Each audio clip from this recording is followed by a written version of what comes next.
جن کو آواز آئے سمجھ وہ خدا نہ بولے، ورنہ میں یہی کوشش کروں گا کہ مائک سے ہٹ کر اپنی آواز آپ تک پہنچاؤں۔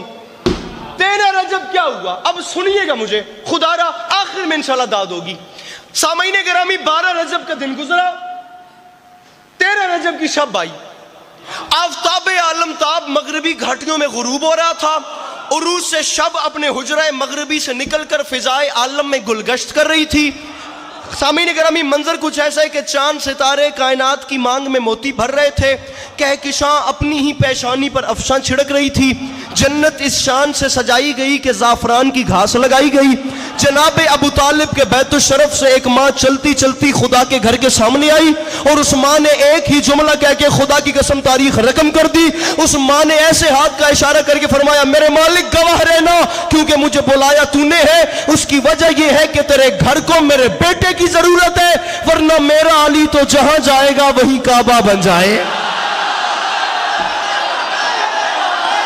اللہ ان ہاتھوں کو سلامت رکھے۔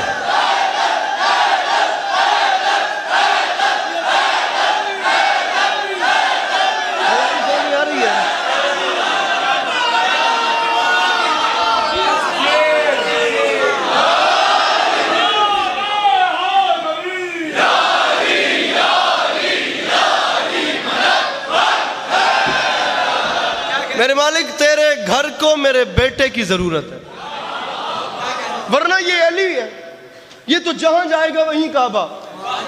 مناقب ابن شہر آشوب، اللہ کرے میں جملہ سمجھا سکوں۔ میرا قد چھوٹا ہے، یہ بات بڑی ہے۔ رات کا وقت تھا، ٹھنڈی ٹھنڈی ہوا چل رہی تھی، چاند اپنے ہنڈولے میں ہچکولے کھا رہا تھا، کہکشاں رقص کر رہی تھی۔ میرے مولا مسند پہ تشریف فرما تھے، جناب سلمان قدموں میں بیٹھے ہوئے تھے، جناب سلمان محمدی۔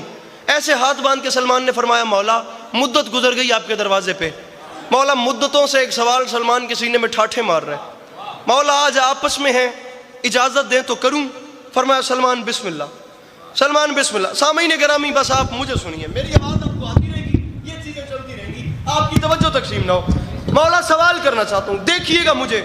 سلمان بسم اللہ، خدا را توجہ تقسیم نہ ہو۔ سلمان بسم اللہ، سلمان سوال پوچھو، سلمان سوال کرو۔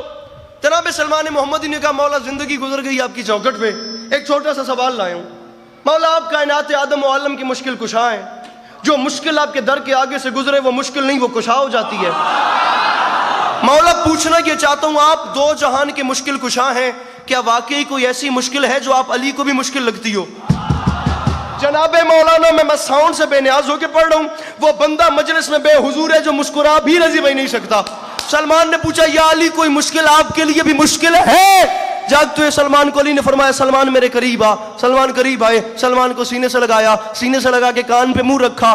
وہ بندہ مجلس میں حاضر ہی نہیں جو سمجھ کے مسکرا بھی نہیں سکتا، کان پہ منہ رکھ کے فرماتے ہیں، علی یہ آپس کی بات ہے سلمان، سلمان کوئی اور سن نہ لے، یوں تو دنیا کی کوئی مشکل علی کے لیے مشکل نہیں، لیکن ایک مشکل علی کے لیے بڑی مشکل ہے کہ میں بندوں کو یہ کیسے سمجھاؤں کہ میں بندہ ہوں۔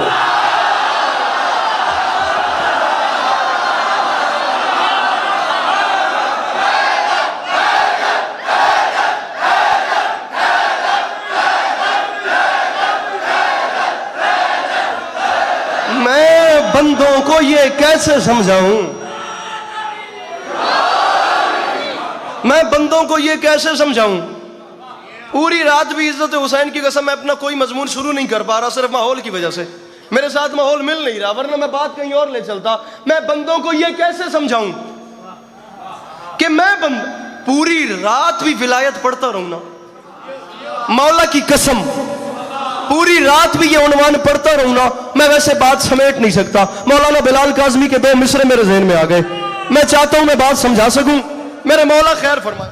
اب جہاں تک میری آواز جائے اسے قبول کیجئے گا، جہاں تک نہ جائے وہ ان بانیان سے گلہ کرے، میں ایسے اپنی بات ضائع ہونے نہیں دے سکتا۔ میں مصرع پڑھ رہا ہوں، آخری صف تک کے عزادار سر اٹھائیں گے، جہاں تک میری آواز جا رہی ہے مجمع اٹھ کے بولے، بات تھوڑی ہے بات بڑی ہے۔ مولانا بلال کاظمی نے بات ہی بند کر دی، وہ فرماتے ہیں، دنیا والوں یہ بات یاد رکھنا، سوالیوں کی صدا تک اسیر ہو جائے، علی نہ دے تو زمانہ فقیر۔